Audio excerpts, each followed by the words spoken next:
పండగలైనా పెళ్లిళ్లైనా వస్త్రాలకు వేదికొక్కటే, అదే SR shopping mall. Family అంతటికి unlimited offers.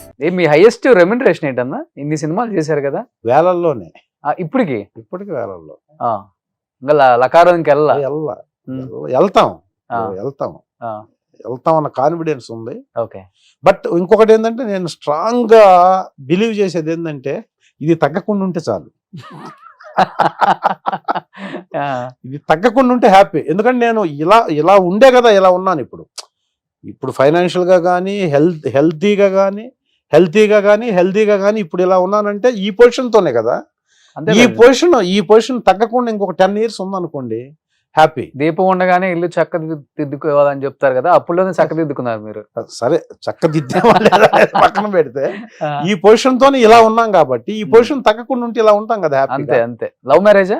లేదు, అరేంజ్డ్ మ్యారేజ్. హౌస్ వైఫా? తన మా మిసెస్ హౌస్ వైఫ్. ఓకే. ఇంత బాగుంటారు. ఎవరు ప్రపోజల్ చేయలేదు అప్పుడు అసలుకి? మనల్ని ఎవరు ప్రపోజల్ చేస్తారు? విలన్స్ ఎవరు చేస్తారంటారా? విలన్స్ రియల్ లైఫ్ లో చాలా సాఫ్ట్ సెన్సిటివ్ అంటారు. అవును, అంటే బై ఇది ఎవరైనా ఇప్పుడు ఆ క్యారెక్టర్ ని డిఫైన్ చేస్తుంది, నేచర్ డిఫైన్ చేస్తుంది అంటారు చూసారు మనిషికి. ఎవరు మనం బాగా లావుగా ఉన్నోళ్ళు బాగా తింటారు అనుకుంటారు, తినరు యాక్చువల్ గా. అలాగే బాగా విలనీగా ఉన్నోళ్ళు బిహేవియర్ డైరెక్ట్ గా అలాగే ఉన్నారు. బయట కూడా జనాలు ఎక్కడికన్నా వెళ్ళి కూర్చుంటే ఫొటోస్ కి అడగటానికి భయపడుతుంటారు. ఏంటంటే సార్ మీరు విలన్ కదా అంటారు చాలా అమాయకంగా. సో అలా ఆ నేచర్ అంతా అలా అక్కడ చేస్తున్నాం కాబట్టి అక్కడ అలా ఉండకూడదు అనుకొని ఇలా ఉంటారు జనరల్ గా. అందుకని దానివల్ల క్యారెక్టర్ మారిపోద్ది అంటారు. క్యారెక్టర్ మారుద్ది అనుకున్నా సైకలాజికల్. ఓకే. అందరు అని అందరు ఇదే అంటున్నారు. అలా మారుతుందేమో అలా. ఎందుకంటే విలన్ క్యారెక్టర్ చేసే వాళ్ళందరూ బై రియల్ లైఫ్ లో చాలా సాఫ్ట్ గా ఉంటారు. అవును, నేను చాలా మందిని చేశాను కాబట్టి విలన్స్ ని. ఎందుకంటే విలన్ అన్నోడికి ఐస్ చాలా రూడ్ గా ఉంటాయి. అవును, ఆ ఐస్ రూడ్ గా ఉన్నోడిని విలన్ అనుకుంటారు జనరల్ గా. ఆ రూడ్ గా ఉన్న ఐస్ బయట కూడా అలాగే ఉంటాయి కదా. అంతే కదా. వాడు మనసుకిను ఐస్ కి మనిషికి సంబంధం ఉండదు కాబట్టి ఆ ఎక్స్ప్రెషన్ ఇది చూడగానే నేను ఎలా చూసినా అలా సీరియస్ గా చూస్తే అదే లుక్ వస్తుంది. ఎంత ఏజ్ ఇప్పుడు? జెన్యున్ గా 50+. ఓకే, జెన్యున్ గా 50+. అంటే ఇంకోటి ఉంది ఏమన్నా? లేదు, ఒక 60 ఉంటాయా? ఇంకా కిందకి రావాలి. 58, 55 బాగానే మెయింటైన్ చేస్తున్నారు కదా. అంటే ఇప్పుడు రేపు పొద్దున రోషన్ డైరెక్టర్ అయ్యాడు అనుకో, ఎవరన్నా దిల్ రమేష్ అని పేరు చెప్తా బానే ఉంటాడు, ఆడికి ఇవ్వచ్చేదన్న క్యారెక్టర్ ఇంకా కర్ర ఏం పట్టుకోలేదు. అందులో ఇప్పుడు అసలు 1 year డైరెక్టర్ బ్యాక్ అయిపోతే ఇంకా బ్యాక్ అయిపోతున్నారు. ఇప్పుడంతా యంగ్ జనరేషన్ అసలు డైరెక్టర్స్ చాలా ఎక్కువ మంది ఉన్నారు తెలుగు ఇండస్ట్రీలో, సక్సెస్ఫుల్ డైరెక్టర్స్. వాళ్ళందరి దగ్గరికి మేము రీచ్ అవుతున్నామంటే అఫ్ కోర్స్ ఏదన్నా ఇస్తే చేయగలడు అన్న ఫీలింగ్ వాళ్ళకి. ఫిట్నెస్ డెఫినెట్ గా మెయింటైన్ చేయాలి. ఎన్ని అవర్స్ చేస్తారు జిమ్ డైలీ? నేను జిమ్ 1-2 hours ఇంట్లోనే. జిమ్ ఏ ఉండదు, ఇండియన్ ఎక్సర్సైజ్, ఫ్లోర్ ఎక్సర్సైజ్ చేస్తాను. ఫుడ్ మెయింటెనెన్స్ ఎవరైనా జనరల్ గా నువ్వైనా నేనే అసలు ఇప్పుడున్న ఎన్విరాన్మెంటల్లో ఫిజికల్ ఎక్సర్సైజ్ లేకుండా ఏ మనిషి 50 సంవత్సరాల తర్వాత హెల్తీగా లైఫ్ లీడ్ చేసే పరిస్థితుల్లో లేరు. అవును, కారణం ఏంటంటే ఇప్పుడు చెప్తాను మీకు సంబంధం మీరు అడగకుండా. ఒకటి, మనకి బై నేచరు ఒక 5 ఉన్నాయి. ఈ 5 మనం కాపాడుకోవాలి అనుకుంటే వాటిలో ముఖ్యమైనది గాలి. మనకు ఫ్రీగా వచ్చే గాలి చెట్ల నుంచి వస్తుంది, అందరికి తెలుసు. అవును, ఒక్కరోజు 24 గంటల్లో ఒక మనిషి పీల్చే గాలి 3 సిలిండర్లకు సంబంధం. 3 సిలిండర్లు అంటే 3 ఆక్సిజన్ సిలిండర్లకు సమానం. ఒక్క సిలిండర్ ఈరోజు మనం మార్కెట్లో వెళ్ళుకుంటే 700. అంటే రోజుకు 2100 పెట్టి మనం పీల్చే గాలి కొనాలి, అది కానీ కమర్షియల్ అయితే.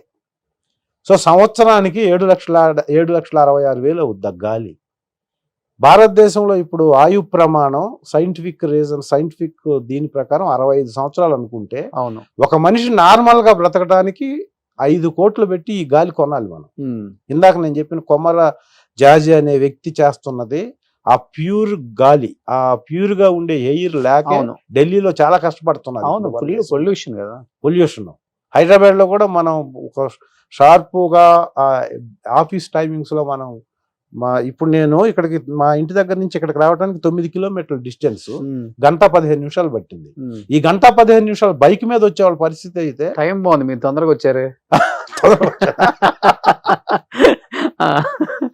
అంత టైము బైక్ మీద, కారులో వచ్చేవాళ్ళు కొంత కంఫర్ట్ కొంతవరకు, బైక్ మీద వెళ్తుంటే ఎంత కార్బన్ డైఆక్సైడ్ వెళ్ళిపోద్ది లోపలికి. అందువల్లే ఈ మొత్తం Lungs, వోకల్ అవును. కార్డ్స్, లంగ్స్ అంతా పోయి శ్వాసకోశ సంబంధ వ్యాధులు. అవును. సో మనం దీన్ని బట్టి ఏం చేయాలంటే, ఒక కొమరజాజి అనే వ్యక్తిలాగా మనం కూడా వీలైనప్పుడు కనీసం మొక్కల్ని పెంచకపోయినా పర్లేదు కానీ మొక్కల్ని నరకకూడదు. చెట్లను నరకటం అనేది కొంతవరకు వాకింగ్ కూడా మంచిగా చెట్లు ఉన్న ప్లేస్ లో చేస్తే చాలా మంచిది. Yes, super. ఎనీహౌ 2024లో ఏం ప్రాజెక్ట్స్ రాబోతున్నాయి, ఏం చేయబోతున్నారు కొత్తవి? ఇంకా దేవకీ నందన వాసుదేవ, మన గల్లా అశోక్ గారు మాకు జంజాల అర్జున్ అని మాకు సోదర సమానుడు. ఫస్ట్ పుష్ప చెప్తారు అనుకున్నాను, మీరేంటి ఇది ముందు వస్తుంది కదా. ఓకే, ముందు వస్తుంది కదా అది. దాని తర్వాత పుష్ప అంటే గొప్ప క్యారెక్టర్ కాకపోయినా ఒక గొప్ప సినిమాలో ఒక మంచి అవకాశం ఉంది. దాదాపు 2 సంవత్సరాల ప్రాజెక్ట్ లో మేము దాంట్లో భాగస్వాములుగా ఉన్నాం. పార్ట్ ఆఫ్ దిస్ ఫిలిం అంటే ఎంత హ్యాపీనెస్ ఇస్తుంది. I'm part of this film. Pushpa 2 ఒకటి ఉంది. దానికంటే దాని తర్వాత శ్రీ విష్ణు గారిది ఒకటి జరుగుతుంది, గీతా ఆర్ట్స్. సాయిధర్మ తేజ్ ఒక ప్రెస్టీజియస్ ప్రాజెక్టు, దాదాపు మోర్ దాన్ 100 crores ప్రాజెక్టు ఒకటి జరుగుతుంది ఇప్పుడు. తర్వాత వీటన్నిటికంటే ముఖ్యంగా సూపర్ క్యారెక్టర్ ఒకటి, కిరాత్ అర్జున అని ఒక సినిమా జరుగుతుంది. కిరాత్ అర్జున్య ఆ సినిమా KGF కి సలార్ కి అసోసియేట్ గా పనిచేసి ఇప్పుడు డైరెక్షన్ చేస్తున్నాడు. ఒక యంగ్ గై.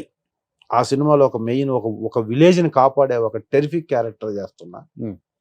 అవి కాకుండా ఇప్పుడు ఇంకా రాబోయేది మా ఏదైనా సంవత్సరంలో ఒక డజన్ మూవీస్ చేతిలో ఉంటాయి. చెయ్యాలి, బతకాలి కదా. ఏ పని లేకుండా ఇదే పనిగా పెట్టుకొని ఇక్కడ హెల్దీగా బ్రతుకుతున్నామంటే, చాలా మంది డైరెక్షన్ డిపార్ట్మెంట్ లోను డైరెక్టర్స్ గా ఉండి ఇప్పటికీ నన్ను ఎంకరేజ్ చేస్తున్నారు కాబట్టి నేను ఇంకా లైవ్ లో చాలా క్యారెక్టర్స్ చేయగలుగుతున్నాను. సూపర్. ఎనీహౌ మంచి క్యారెక్టర్స్ చేస్తూ ఇలానే దిల్ రమేష్ అన్న ఇంత ఫిట్ గా హ్యాపీగా ఉండాలని మనస్ఫూర్తిగా కోరుకుంటున్నాను. And first of all Pushpa 2 release అవబోతుంది కాబట్టి, సో ప్రపంచవ్యాప్తంగా ఎంతో మంది వెయిట్ చేస్తున్న ఒక సినిమా ఏదైనా ఉందంటే అది పుష్పరాజ్ గురించి. సో ఆ సినిమాలో కూడా మంచి క్యారెక్టర్ చేశారు కాబట్టి, అండ్ 2024-25 మంచి సినిమాలు చేయాలి, మంచి పేరు రావాలి. తొందరలో మిమ్మల్ని సింగిల్ విలన్ గా ఒక సినిమా చూడాలని మనస్ఫూర్తిగా కోరుకుంటున్నాం. థ్యాంక్ యూ భయ్యా. సింగిల్ విలన్ గా రాకపోయినా ఒక తెలుగు ఇండస్ట్రీలో నా పర్సనల్ ఒపీనియన్ అంటే, విలన్ గా ఒకవేళ ఎవరైనా ఇచ్చినా కూడా ఎక్కువ కాలం దాంట్లో సస్టైనబిలిటీ ఉండదు. అవును. ఒక మంచి క్యారెక్టర్ ఆర్టిస్ట్ గా టర్న్ అయ్యి యాత్ర తర్వాత ఇప్పుడు నేను అలా ఎమోషన్ ఉన్న క్యారెక్టర్స్ చాలా చేస్తున్నాను. ఓకే.